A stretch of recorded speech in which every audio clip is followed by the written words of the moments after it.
Hello, everyone. All right. My name is Mark Ehrlichs, and I am a healer by the grace of God. And here we are in the gathering. I won't be working with healing now, but we will be working with questions and answers. And I'm just so very, very glad that you are here. I want to mention uh, that we're coming up to the 11th of May, which we will have the Experiential Healing Series 2. And it'll start on a Monday, May the 11th, and it'll continue the journey from Spiritual Healing 1 workshop. It's a 5-day workshop, an hour a day, and it's basically continuing the journey of growth, going beyond the mindset of wanting to heal yourself and others, physically and emotionally, and with mental perceptions, talking about spirituality. It's a dynamic course. Every one of these 1, 2, 3, and 4 series, uh, they'll go deeper and deeper into working with healing for yourself and others. And this particular 5-day study experiential workshop will take you deep into the world of spiritual healing. And that's all I want to work with is the spiritual healing. Some other dynamics might come into play, which is fine. And everyone is unique. And I've had people take 10, 15, 20 of these courses of the same course, knowing that it goes along with the mind of the group, the mind of the people. And it's the understandings are just literally a progression uh, every time. And there's always growth, and I'm always growing myself. So, uh, and the, uh, the course is based upon the introduction. And your philosophical and your experiential understandings will develop and grow and evolve, as well as development use of spiritual healing in in and with the intuitive skills. And each day will be beginning with the discussion of exercises from the day before. This workshop also is open to anyone who's completed any previous classes with me ever, even the apprenticeship program, and or workshops or classes of any nature that I've given. I believe that people have experienced my mindset, and it'll just elaborate on that and help them to fall into this world of understanding. And it's a tremendous program, I believe. So, and you'll be actually be walking away with a greater understanding of utilization of healing and confidence with working with it with yourself or others as well. And you'll be able to also develop empowering thoughts to a new level and helping to find the calm and the balance amidst the calamity that's going on or chaos is going on, and seeing that doesn't the calamity and the chaos doesn't take priority and precedence in your life. Spiritual healing exercises are there to help you develop your ability in working with yourself and others, so you can transform the destructive into constructive energies, and furthering understanding of the development in the ability to do just that, if of focus. And these things I'll help you with. Hey, Randy, good to see you here. Thanks for being here, my friend. Great, happy you're here. Um, I've had over 45 years of experience, and I know that I can help you develop your spiritual healing applications, whether you're a beginner at it or even if you're experienced with it. I'll try to, and I won't try, but I will give you different tools to use. And the tools are pretty simple, and I like to keep them that way. And also, there'll be for anyone who's taken any of the classes, There will be a 30-minute discourse on my part on prayer that will be available. So that's a bonus that's free for anyone. And that'll be on, I believe, May 19th, my time, at 1:30 Mountain Daylight Time. Lynn will also post the registration link in the comments for anyone who's interested. So please do take advantage of that. And also for anyone that wants help in any kind of body discomforts, aches or pains, or emotional help and questions, or spirituality questions, please arrange your appointments with me by calling me. The numbers on the website and all the information. So do take advantage of that, please. So I've had several people that have actually called in, or excuse me, written in various questions that they want answered, which is the purpose of this, the gathering. And let me see if I can get this up here. 1 second here. My friend Nancy, she wrote, her question is, do you prefer touch technique? And then, have you found non-touch technique to be equally beneficial? Well, basically, Nancy, touch or non-touch are equally effective in the work. And I really prefer non-touch, but I know it also depends upon the situation and the person. Oh my God, New Mexico. Hey, Glenda. Thanks for being here from New Mexico. I appreciate that. And but it's equally effective in the work, touch or non-touch, and it depends upon the situation and the person. We have to see from the start how another person is going to identify. South Carolina. Oh my gosh, Gary. You live near a friend named David Hamilton, I'm assuming, and you must have known him there. So, I think that it's easier to work, with whatever a person's identification is. Some people, they just choose, that, they want their proofs in some way or another that you're doing something. So what I'll do is when I'm working with, say, a person in front of me, I'll do touch, and that will help them to identify with. And it also does something in the psyche to identify as well. It's almost like we want our proofs that God is alive and well, so through the touch, they're able to identify and also experience various feelings of heat or cold or electricity, or whatever. I know I'm reading a message from Lynn. I can't find it in the feed either, where the gathering is happening. So in any case, I won't dwell on that. Some people are coming in, which is great, and that's all that matters. And so, all right, I was distracted for a moment. I apologize for that. And so it's easier for people with the identifications of the electricity that they're sensing to identify with, or the heat or cold, or they might experience an emotional catharsis. But the whole idea is, I don't dwell on the feelings that people have when I'm working with them. What I really am concerned with is going within myself and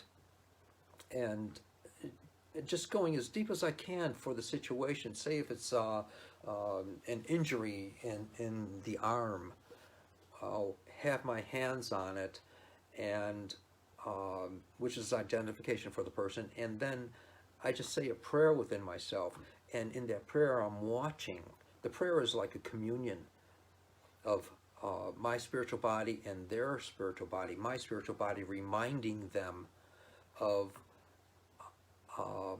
that they can feel better inside, and watching the perfection happen. Say if it's a tear in a muscle or something like that, I'll watch my spiritual body helping them to remember that the tissue and the cells can combine again and form one muscle or one tissue inside instead of being broken where we're feeling the pains and discomforts. And so that's basically, what I'm doing. And let's see. Then she wrote, is it easier to work with your imagination with your eyes closed? Uh, you know, uh, I like to have my eyes closed many a times, though it's not necessary. And when my eyes are closed, though, it represents, it's a representation for me that I'm going within myself and where I can work with prayer within myself. It's a way that I commune with God. Uh, it's just like, even if we were a simple thing like glasses, it kind of separates me from the world in some sense, but at the same time, I have this barrier where in my mind, it's a mental concept I have that I can pray and no one knows. I'm praying within myself and the glasses are blocking out the world. It's just a hypothetical from that. And hi, Mary Beth. Good to see you here. And so, in any case, uh, I like doing the work with people with my eyes closed. It's more conducive for me. It's also more personal, I mean. So, and let's see, going back to the when Nancy asked about touch and non-touch being different or equally beneficial either way, it's just, uh, it's more conducive for me to work with people when they're standing in front of me or on the other side of the world, say on Zoom or Facebook or whatever, or on a telephone, that I'm imagining. That means to image in action. It's not pretend, it's not fantasy, it's through the imagination that uh, even if they're right in front of me, my hands are still my spiritual hands, which are, I refer to as the hands of God. They're going out and I'm not doing it. I let God do it.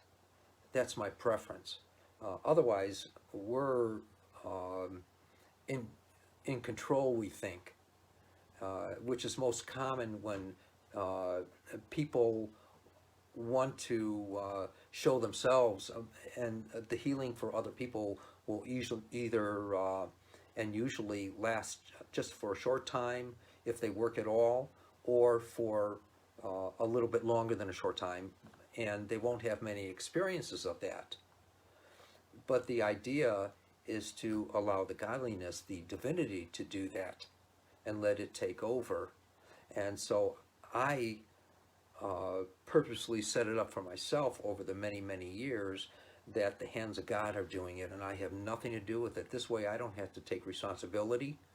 I let God work it out for that person. And I'm nothing without those hands of God in my perception. And that's my preference. So, um, as far as the touch goes, it's the hands of God. And I keep it that cut and dry when I am working with a person. My preference. Then I have a question. I hope that answers that for you. And then I have a question from Michelle. Hey, Harley. Good to see you. Harley Wings, my old friend. Uh, I have a question from Michelle, and she says, I've noticed that when we request help, either prayer or Reiki, etc., or sign up for a class well before it starts, the desired results show themselves most immediately. Can you comment on that? And this happens all the time. That's my answer. It happens all the time. There is no such thing as meeting God halfway. as everyone has quoted at one time or another. Well, God will meet you halfway if you say a prayer or whatever. And I believe that the prayer that we're asking from our heart, that carries more power than just saying empty words. So the prayer begins as soon as the thought comes to mind, or even before that, of what led into us asking for that prayer. And so there is no meeting God halfway. It's already started.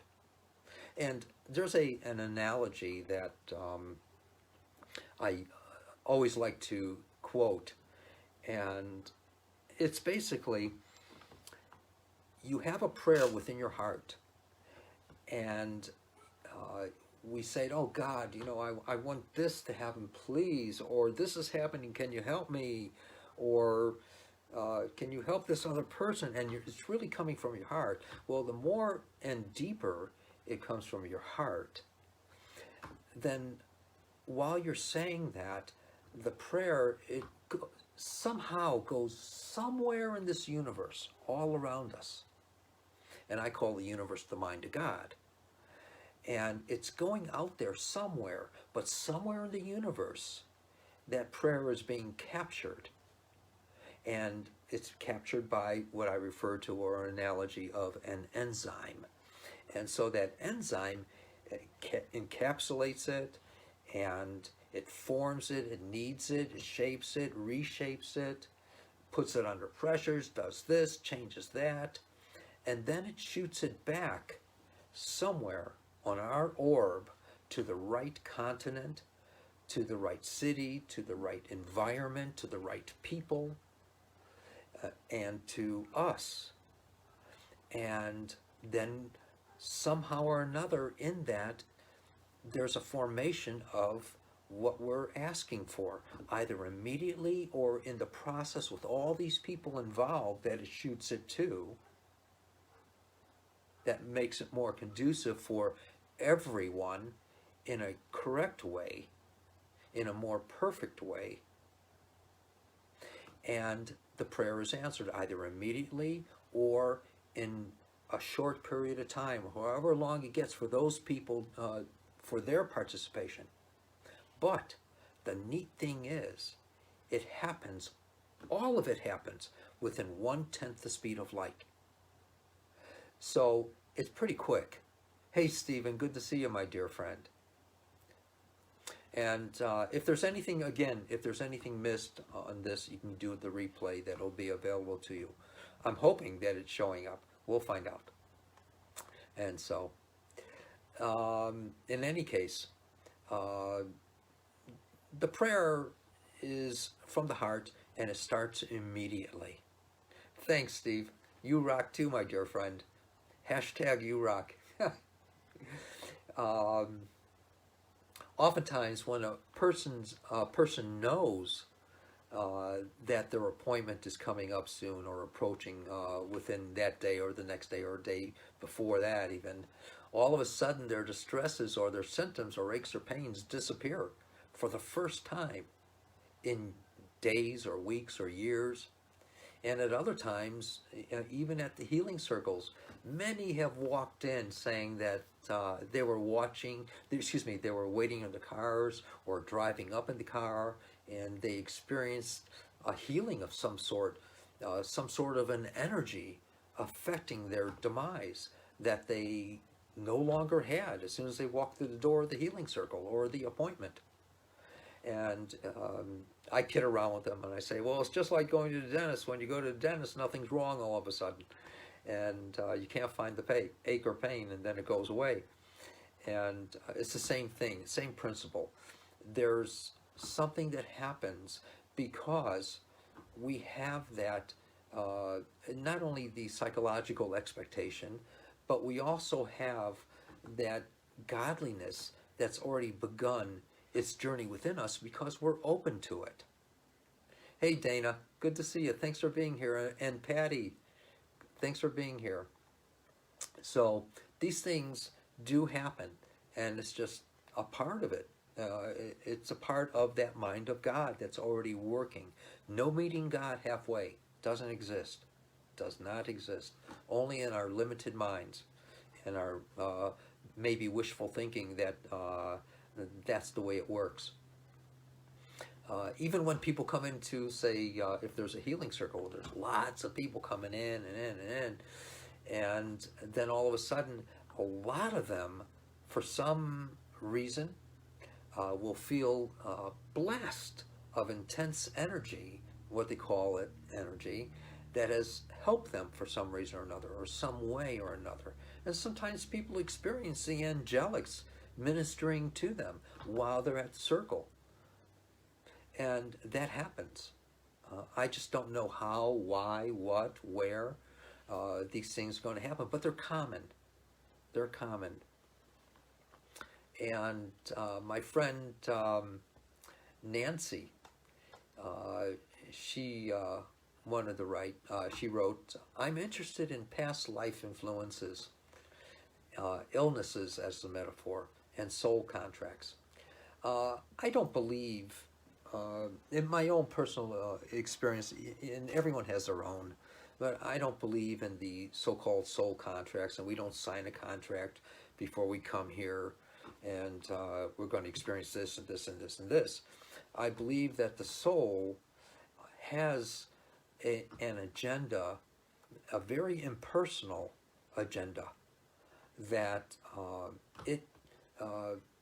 it's going to, we're going to end up at the right place, in the right environment, with the right people, the right family, even if it's constructive or destructive or anything else. But we're here to experience what it knows within itself of where we're at to be able to handle it.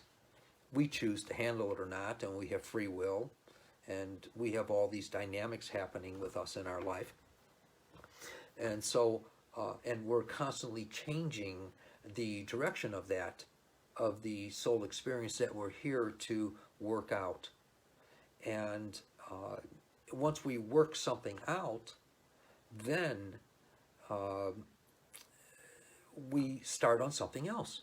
But it doesn't necessarily take an understanding that we have to work something out for the rest of our lives. I believe, with my experience and my teaching and my understanding, that we're here with something to work out, and that working out is a recognition of what it might be. So if we can stop ourselves for a moment and say, okay, where do I feel awkward in my life at any given time in our life? We can do this. Where do I feel awkward right now in a particular situation?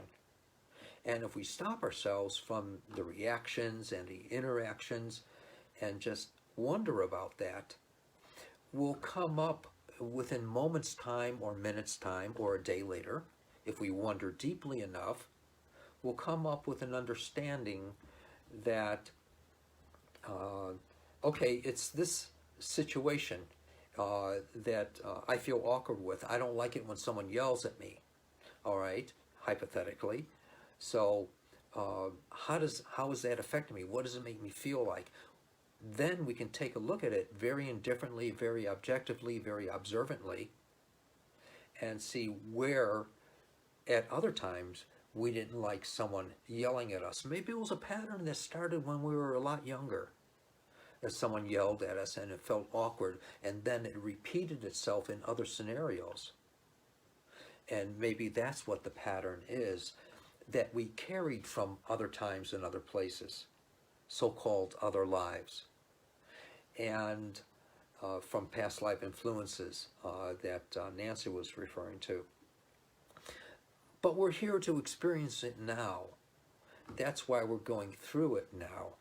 And our place is to recognize it, recognize it.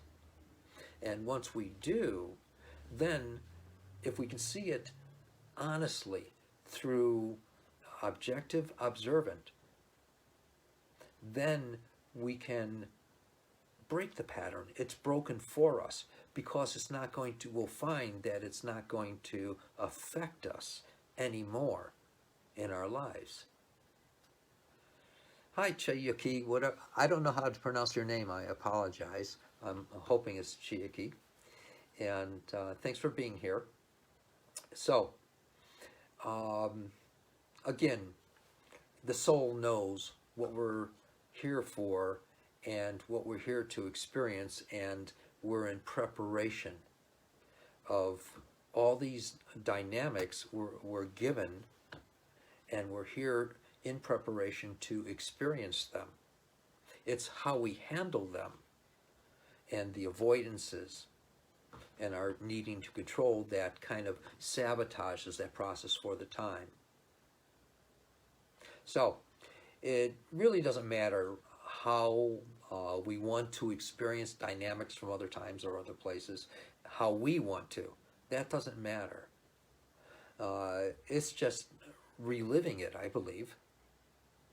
And so if we purposefully want to get into the past life stuff, and but when we want to relive a past life experience, as many people have the thought of wanting to do, we also, you have to take in consideration too. All right, if you want to relive something from the past life and see what it was, we don't know the repercussions from that if we fully get into that, and we can create a lot of psychological damage to ourselves or delay in our progress that we've experienced in our lives. We're shown something to face it. And once we can face it objectively and differently, and through the observation, then it seems to no longer have an effect with us because we're not resisting it anymore. If that makes sense. And I hope that it does. And we can't, this is a really good analogy that I was taught 30, 40 years ago, was that our consciousness now, it wouldn't be able to fit into the past because the consciousness back then was so small that we had within ourselves, and it just wouldn't fit.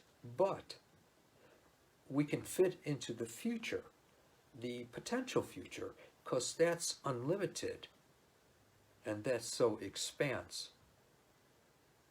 So this is one thing to consider. We can't go back to the past, and so why bother? But we can take a look at the now and see what's bothering us, and we'll see that it's from the past. If we're brought into a situation that we feel awkward about, or we have a demise with, or whatever. And so that's just the way that it is. Our consciousness is so much more expanded now, and we couldn't fit into what has been. And going back more into the question, though, one time in a workshop, the mind of a lot of people all of a sudden shifted into wanting to understand past life stuff. And there was one particular woman I remember that popped up, and she just wanted to tell me why she currently had a sore throat. And I'm thinking, okay, where is this going to go? And so I said, why do you have a sore throat? And she said, well, I remember back in 1933, someone stabbed me in the throat. And I said, and that's why you have a sore throat now? And she says, yep. And I said, okay, if that being the case, then in 1937 or whenever this was, what happened prior to that brought you into 1937 of being stabbed in the throat? And I said, did someone stab you?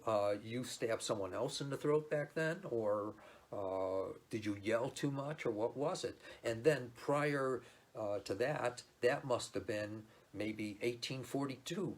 Who knows? And in 1842, what caused that? Was it something from 1739? And you can go back all the way to the beginnings of mankind, with consciousness. And but how are you going to work that out through past life experience? Sure, everyone has past life experience to varying degrees, whether we acknowledge it or not. We all get to perceive of things from other times and other places. I know that in other times and other places I've been a tyrant, or I've been a Vietnamese rice farmer that lost my wife and I was working the fields. And as an older man, I've seen me at times in Germany, in France, with the Germans all around, and I was in the resistance. But these things make us up. They're a composite of who we are, what we are, why we are today, but they're not going to solve problems, but they will give some sort of an assimilation of your understandings, if you can go to that place of personalities. That's where it might help, but it's not going to solve an ache or a pain or a disease or something like that, because the soul dictates how we're going to perceive things and experience things this time. We're working with this time, and that's all that matters. So with that girl with the sore throat, who you could take all the way back to the beginnings of conscious humanity, in finding flaw in the body or activity, why not just take care of it now and work it out instead of going to past lifetimes? When we're going to a past lifetime, we're only seeing one tiny little piece of a huge picture that made us into who we were, what we were, why we were back then. Work with now. It's so much easier. And then, if we work with now, we can see the reasons for things. And then, let's see how we're doing. Good. So, everyone wants to, because it's a fanciful thing, it's a neat thing to discover, past life stuff. If you want to know about so-called past life stuff, the realities of it, meditate, contemplate on it, and little pieces of information will come to you that will satisfy you to some degree, if you're into that kind of thing. And I'm not saying it's right or wrong, good or bad, or anything else, but and everyone experiences what they need to in this time. And there was a question that I got: can a healer access the other person's akashic and work more broadly with understanding underlying issues? And what guidelines of do's and don'ts would you suggest? Can a healer access the other person's akashic and work more broadly with underlying issues? Again, it goes back into,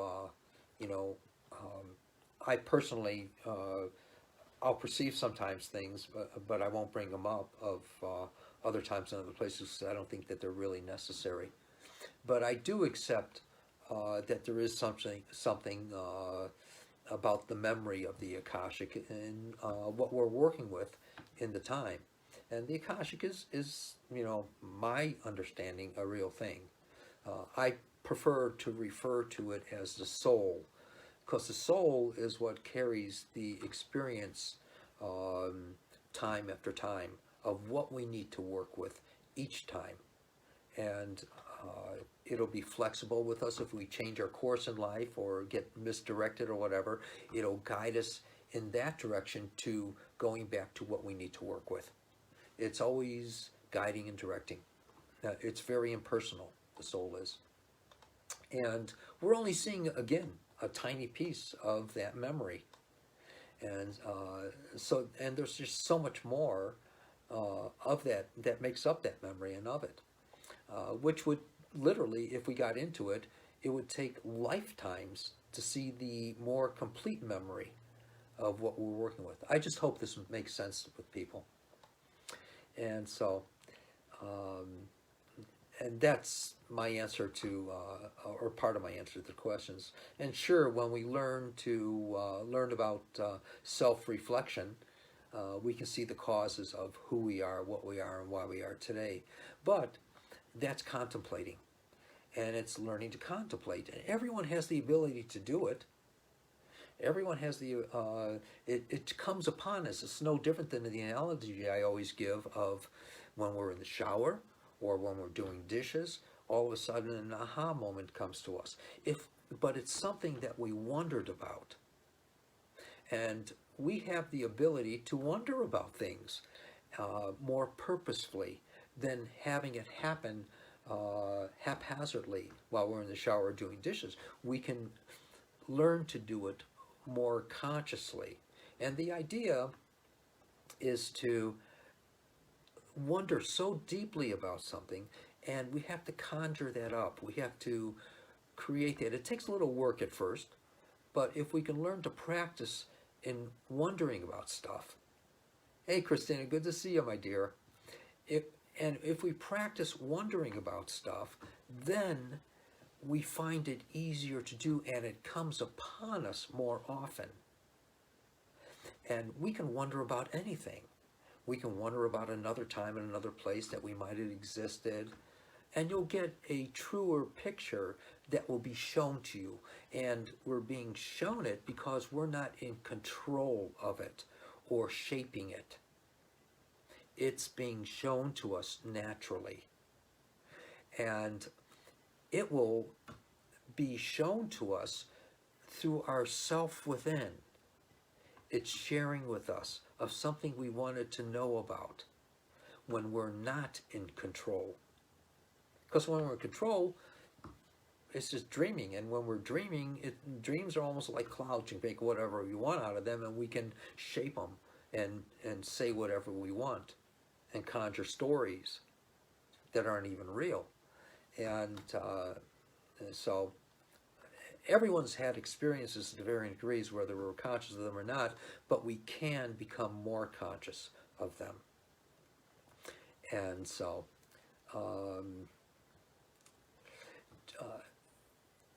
so when we learn to, as I refer to it as self-reflect in the wonderings, we can see the causes of who we are, what we are, why we are today, in the moment of who we are. And so with that, in my understanding, being true, then I found that most of those that I've discussed this with, to varying degrees, they choose even not to, they choose to lose the patterns. They choose not to lose the patterns of who they are in the moment. In other words, they don't want to change, if I should say something, because they like the patterns that they've developed, even if the patterns that they developed are hurting them. So why tell them in the first place? And why even mention it? And so I prefer to work with the current situation. I may see a pattern of what a cause is, and what I'll do is I'll mention it in a conversation, not saying it was of the past, of another time in another place. So I hope these things make sense to some degree. This is getting a little too heavy. It gets confusing when it does, and I apologize for that. I found that most I've discussed this with, they choose not to lose the patterns, in other words, and the memories that created them, that creates who they are, what they are, why they are today. And so I choose not to go to those past life things a lot. And we are literally experiencing things now because this is the things that the soul is bringing up to be worked with, and that's all that matters. Then these things are finished once we recognize within us through our contemplations and our wonderings. And then we can go on to other, once we work it out by recognizing it, by seeing it and understanding it without emotion and reaction, then we get to go on to other embedded patterns that we've developed through our existence. Kathy, my dear friend, she wrote a comment and question: General healing thoughts. What are your general healing thoughts on bipolar disease? Well, I have a lot to say on this. Bipolar has many reasons, and I'm not trained in the medical model at all. Have no medical training, but I'll share with you just a little bit of my experience as a spiritual healer and through my observations. Sometimes our bodies are triggered by overabundance of sugar, either in sweets that we eat and even in alcohol. Alcohol is sugar, and so these things trigger potential, bipolar. But this also represents an imbalance, a chemical imbalance within us. And other times it can be even brought up through trauma. One time experiencing trauma at a younger age or later in life, or even developing into, from that one trauma, we expect it, so it's in our psyche somehow or another, because we had the experience, so now it's easier to expect it in a future event, even if it was horrible or not. And so then it's going to fulfill itself. So it happens again, and then it's in the formation of forming what I refer to as a pattern. And so that's what happens. And the pattern is always expecting it, and it happens time after time, again and again and again. And our lives form around that. It can be really traumatic. I even knew of someone that had a very authoritative father. Didn't beat him or anything else, but very authoritative. She grew up with this in her life. And this put a fear in her as well. And she had the effects from the fear. And so the influence of what makes us into us, that's what the fear does. It influences us, and we develop around that. And we also expect it from friends, future friends in life, or people that we want to avoid in life. They become a part of our lives somehow or another. Our lives revolve around that fear in some way or another. And whether we're avoiding them, that's the fear. Or whether we're participating in them, or someone controlling us, that's the fear. And that influences us to be who, what, and why we are today. And it also affects the neurology of the body and the neural firings in someone. And so it can be initiated from an injury. I'm pretty sure in what I've read in the past. It's very devastating with the bipolar. And oftentimes people do, or oftentimes people don't know that they're in the bipolar state. And unless it's, brought up to them at times, some people know it. And it can be, again, initiated by an injury, which affects everything, all the systems in the body as well, depending upon how moderate or how severe they are. So, in any case, I just wanted to bring those things up. And Michelle, my friend, she wrote, she's also interested in the why of choosing to be bipolar. We don't choose it, I believe. I believe it's something that comes upon us because of something we're, as I mentioned, from an injury or something that we're overindulging in, like the sugars, that initiates it, that triggers it. and she wrote, I have a few in my life. Diet Pepsi, a culprit. Yes, yes. Uh, yeah, and also with the diet drinks, they use the fake sugars, which affect the brain. It kills us, certain cells in the brain. I've in the past read studies on that stuff. So, um, again, I want to thank everyone for being here, and I hope that was understandable, some of the stuff that I said. And I really do appreciate your being here. And if you want to see the replay, it's going to be available immediately. And or I hope. I don't know what had happened. I couldn't get the this live event on my computer for some reason. I don't know where people are seeing it. And I hope you're seeing it in the Spiritual Healing with Mark Ehrlichs. Is anyone there that can tell me where they're viewing it? I appreciate that. If you can share that with me. It may take a moment for people to respond. There it is. Oh, all of a sudden it showed up. This is great. Okay, this helps a lot. All right.